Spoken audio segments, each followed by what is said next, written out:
ko hollugol jama à partir de hande haray men décidi kala ko wiyete fi lendi nona yarde no kala ko wiyete fi fayda yettugol haala wala fi par exemple élection di wonde arde haray men décidi suspendugol no à partir de hande men décidi deƴƴugol taw men dara menen kadi ko honte lendi suti fi honno c'est vrai comme natane politique ko fi wallugol jama on fo fi wallugol lendi fo c'est vrai mais kono menen kadi ko men marbe famille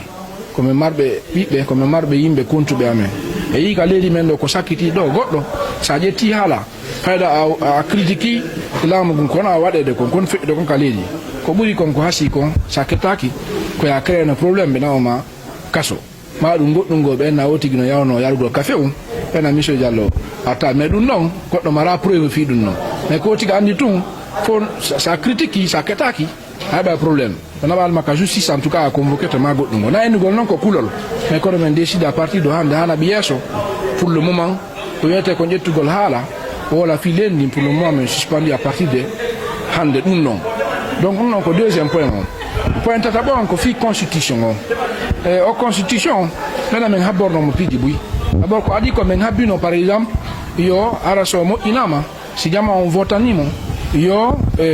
honno wete yo wallito fi gonga e démocratie no nibira ka ledi wada lambe ben taw ko yimbe fewube hara be wonta hore salion hore yimbe ben hara ko yimbe ben be wonta mais constitution men dari mo men jangi mo fu e ko men tay ko ton fayda e dan no men habino ko adi konta par exemple so jetti fi mandat ko yete kon durée mandat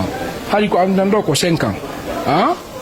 men habino dum no yate ko ni no 5 ans ma do ngati peut-être même 4 ans enfin élection si la budo wadama goddo asi ko 4 ans la mida men sik men tambini c'est suffisant ça veut amari intention moddo de walta ko leni yara yeso on fami goddo ça fa la wade 30 ans 40 ans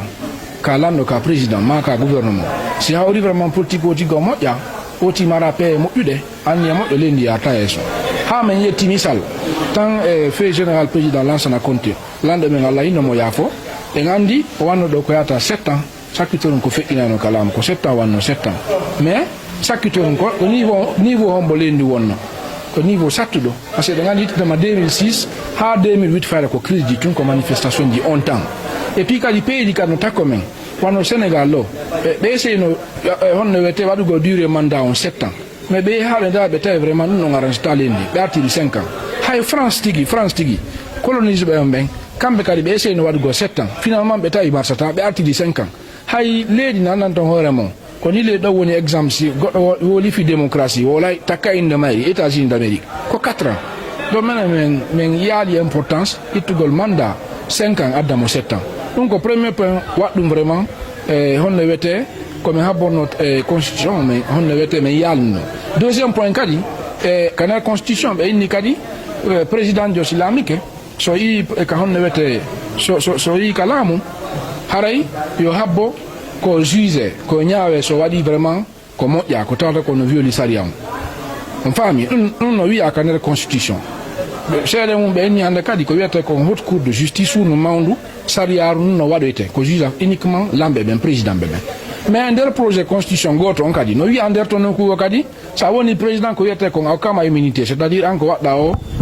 sa follike sa yi ka laamu goɗɗo watama poursuivre goɗɗo watama naɓugo justice ko waɗɗa ko siko moƴƴi siko boni hara yimɓe ɓen koye yallo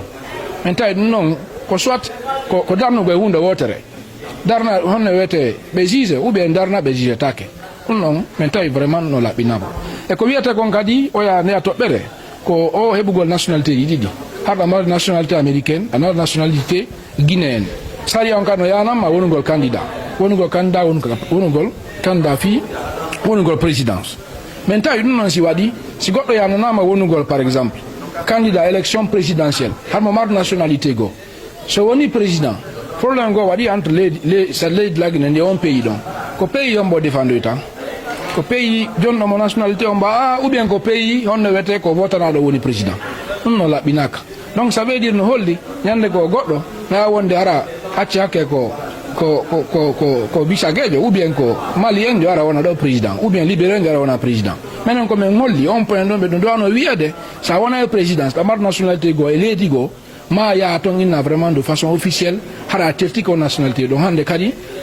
vraiment ko nationalité guinéen on da jettude tout court